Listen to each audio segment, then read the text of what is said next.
Life आपकी है तो आप पे ही डिपेंड करता है कि आप अपनी लाइफ को कैसे बनाना चाहते हो, अच्छी या बुरी। अपना फ्यूचर ब्राइट करना चाहते हो या डार्क करना चाहते हो। जो भी करना है काम आप ही को करना है, बिकॉज लाइफ आपका है। Hello everyone, my name is Pramjeet Singh and we will discussing about daily current affair. So आज है 22 जनवरी 2022 और 22 जनवरी 2022 से बनने वाले जितने भी मोस्ट इंपॉर्टेंट करंट अफेयर हैं हम लोग आज की इस वीडियो में देखने वाले हैं। तो शुरू से लास्ट तक बने रहें और चैनल को सब्सक्राइब ना किए हैं तो कर लीजिए, क्योंकि हम लोग डेली करंट अफेयर लाते हैं।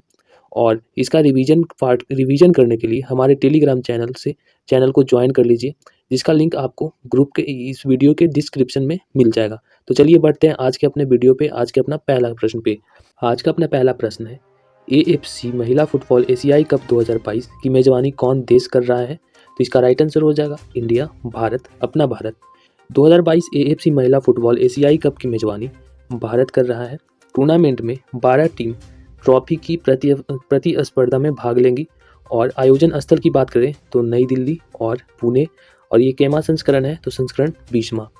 नेक्स्ट अपन बात कर लेते हैं टॉप 5 आगामी खेल प्रतियोगिता के बारे में। तो 30वीं डुरांड कप फुटबॉल प्रतियोगिता आयोजन कहाँ किया जाएगा? कोलकाता में। विश्व बैडमिंटन चैंपियनशिप 2026 की मेजबानी कौन देश करेगा? भारत। तीरंदाजी विश्व कप 2021 का आयोजन किस शहर में हुआ है? पेरिस, फ्रांस में। 60वीं सीनियर अंतर्राष्ट्रीय एथलेटिक्स चैंपियनशिप का आयोजन कहाँ किया जाएगा? पटियाला में। एशियाई मुक्केबाजी चैंपियनशिप 2021 का आयोजन कहाँ किया गया है? दुबई में। नेक्स्ट अपन बात कर लेते हैं सेकंड नंबर क्वेश्चन के बारे में, और सेकंड नंबर क्वेश्चन है 19 जनवरी 2022 को राजपूत राजा महाराणा प्रताप की जयंती पुण्यतिथि कैमी मनाई गई है? तो 343वीं, ऑप्शन नंबर ए। अब बात कर लेते हैं इससे जुड़े कुछ इंपॉर्टेंट पॉइंट के बारे में, जैसे कि 19 जनवरी 2022 को राजपूत राजा महाराणा प्रताप की 143वीं पुण्यतिथि मनाई गई, जिन्हें मेवाड़ी राजा के नाम से भी जाना जाता है। उनका जन्म 19 जनवरी 1540 में राजस्थान के मेवाड़ जिले में हुआ था। बात हो रही है जयंती के बारे में, तो टॉप 5 जयंती के बारे में बात कर लेते हैं। सुशासन दिवस, जो कि अटल बिहारी वाजपेयी जी की जयंती पे मनाया जाता है, कब मनाया गया? 25 दिसंबर को। 10 दिसंबर 2021 को सी राजगोपालाचारी जी की कौन सी जयंती मनाई गई? 143वीं। 3 दिसंबर 2021 को भारत के प्रथम राष्ट्रपति डॉक्टर राजेंद्र प्रसाद जी की जयंती मनाई गई, कैमी 137वीं। 19 नवंबर 2021 को रानी लक्ष्मीबाई की कौन सी जयंती मनाई गई? 193वीं। और 9 जनवरी 2021 को गुरु नानक देव जी की कौन सी जयंती मनाई गई? 152वीं जयंती। नेक्स्ट अपन बात कर लेते हैं थर्ड नंबर क्वेश्चन पे, और थर्ड नंबर क्वेश्चन है वैश्विक निवेश रुझान मॉनिटर रिपोर्टिंग 2021 को किसने जारी किया है? तो इसका राइट आंसर हो जाएगा ऑप्शन नंबर डी, व्यापार और विकास पर संयुक्त राष्ट्र सम्मेलन UNCTAD। व्यापार और विकास पर संयुक्त राष्ट्र सम्मेलन UNCTAD द्वारा ग्लोबल इन्वेस्टमेंट ट्रेड रिपोर्ट 2021 को जारी किया गया है। इस रिपोर्ट में 2022 में वैश्विक प्रत्यक्ष विदेशी निवेश FDI के दृष्टिकोण को सकारात्मक बताया गया है, और साथ ही यह भी बताया गया है कि 2021 की रीबाउंड ग्रोथ रेट को दोबारा प्राप्त करने की संभावना नहीं है। अब बात कर लेते हैं UNCTAD के बारे में, जिसका फुल फॉर्म होता है United Nations conference on trade and development.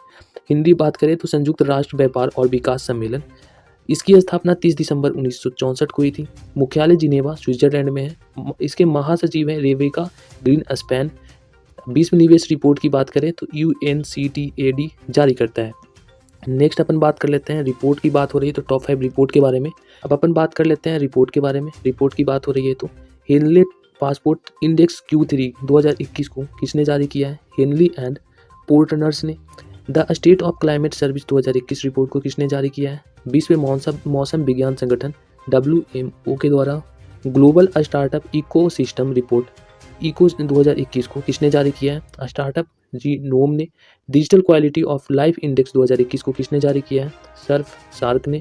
Global assignment report on disaster risk reduction special report on drought 2021 को किसने जारी किया है? United Nation Office for Disaster risk Reduction UNDRR के द्वारा जारी किया गया है। नेक्स्ट अपन बात कर लेते हैं 4 नंबर क्वेश्चन के ऊपर, और 4 नंबर क्वेश्चन है यूरोपीय संघ EU के संसद का नया अध्यक्ष कौन बने हैं? तो इसका राइट आंसर हो जाएगा रोबर्टा मेंटशोला।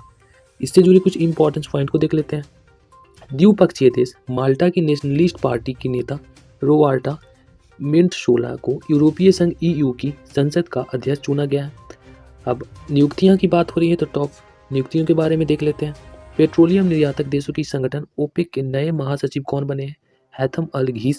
संघाई सहयोग संगठन SCO के नए महासचिव कौन बने हैं? झांग मिंग।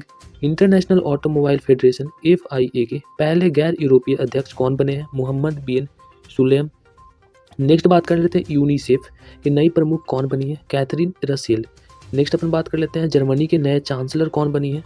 ओलाफ शॉल्टस। नेक्स्ट अपन बात कर लेते हैं 5 नंबर क्वेश्चन के ऊपर। 5 नंबर क्वेश्चन है Indian Premier League IPL team Kolkata Knight Riders के नए कोच कौन बने हैं? तो इसका राइट आंसर हो जाएगा C भरत अरुण। अब इससे जुड़े कुछ इंपॉर्टेंस पॉइंट को देख लेते हैं।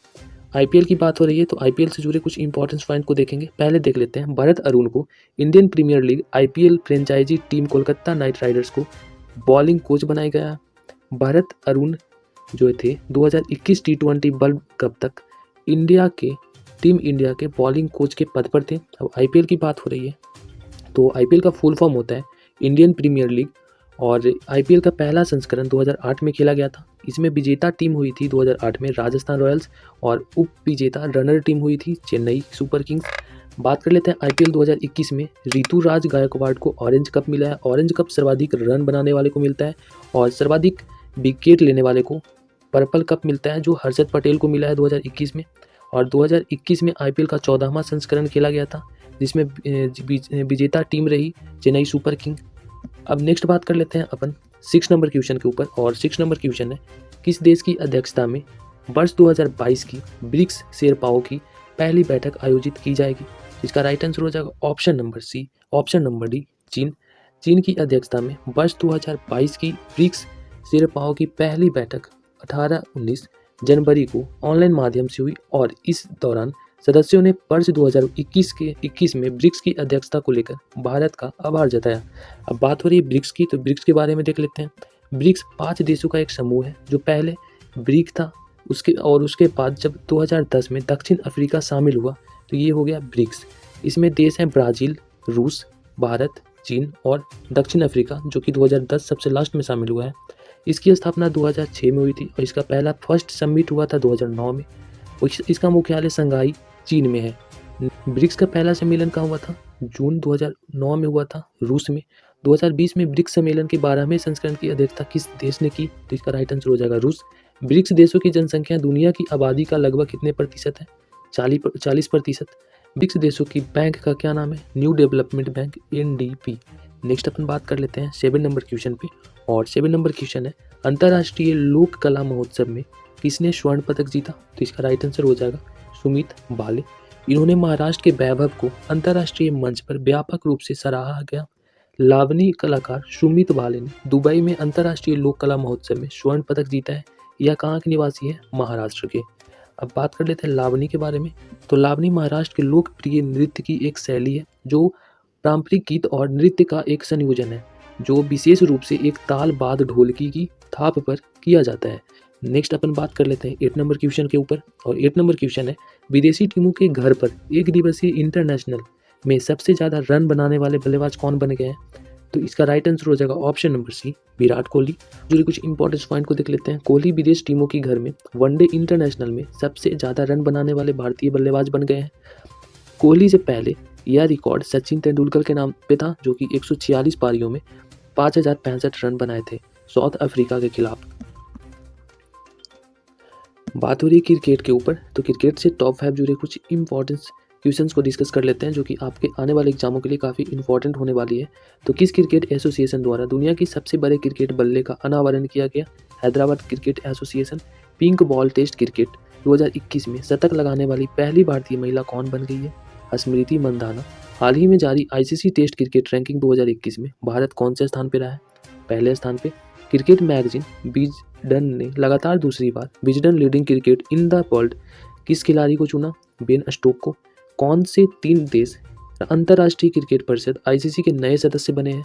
मंगोलिया, तजाकिस्तान और स्विट्जरलैंड। नेक्स्ट अपन बात कर लेते हैं अब 9 नंबर क्वेश्चन के ऊपर और 9 नंबर क्वेश्चन है Bose the untold story and inconvenient nationalist पुस्तक को किसने लिखा है? तो इसका राइट आंसर हो जाएगा option number D Chandrachud Ghosh. अब बात कर लेते हैं टॉप 5 पुस्तकों के बारे में। तो बुद्धा इन गंधारा पुस्तक किसके द्वारा लिखा गया है? सुनीता द्विवेदी के द्वारा। Life in the clock tower valley किसके द्वारा लिखा गया है? सकूर थारर के द्वारा, राथर के द्वारा। Facing the mountain a true story of Japanese American heroes in World War Two पुस्तक किसके द्वारा लिखा गया है? डेनियल जेम्स के द्वारा। Conspiracy to kill Rajiv Gandhi पुस्तक किसके द्वारा लिखा गया है? रघु थमन के द्वारा। हब्बा खातून पुस्तक काजल सूर्य के द्वारा लिखा गया है।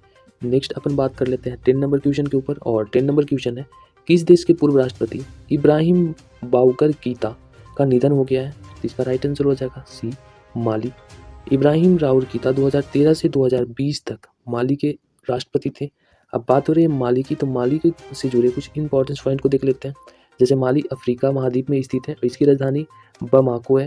माली की currency waste African CFA Frank है, और माली के प्रधानमंत्री मोन्टर ओने है। नेक्स्ट अपन बात कर लेते हैं 11 नंबर क्वेश्चन के ऊपर। 11 नंबर क्वेश्चन है, किस राज्य सरकार ने CESL के साथ समझौता किया है? तो इसका राइट आंसर हो जाएगा ऑप्शन नंबर सी, दिल्ली। क्यों किया है? तो EV चार्जिंग स्टेशनों की स्थापना के लिए। अब बात कर लेते हैं दिल्ली से जुड़े कुछ इंपॉर्टेंट पॉइंट के बारे में। राज्य सरकार ने अपना पहला पॉडकास्ट किस्सा काकी का लॉन्च किया है। कहाँ की? दिल्ली की सरकार ने। और बात कर लेते हैं प्रतियोगी परीक्षाओं की तैयारी कर रहे छात्रों के लिए जय भीम मुख्यमंत्री प्रतिभा योजना कहाँ शुरू किया है? ये भी दिल्ली में। रेड लाइट ऑन गाड़ी ऑफ दिल्ली में शुरू किया गया है। देश के पहले स्मॉग टावर का उद्घाटन दिल्ली में हुआ है। E-लर्निंग पोर्टल लीड लॉन्च किया गया है दिल्ली के द्वारा।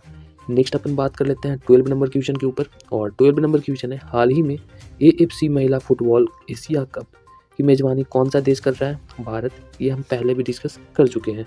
नेक्स्ट अपन बात कर लेते हैं 13 नंबर क्वेश्चन के ऊपर, और 13 नंबर क्वेश्चन है, हाल ही में मेघालय कैबिनेट में सरकारी नौकरी के उम्मीदवारों की आयु सीमा कितने साल बढ़ा दी गई है? तो इसका राइट आंसर हो जाएगा सी, 5 वर्ष के लिए बढ़ा दिया गया है। मेघालय की सगमा सरकार ने सरकारी सेवाओं में आवेदन करने वाले युवाओं को बड़ी राहत दी है।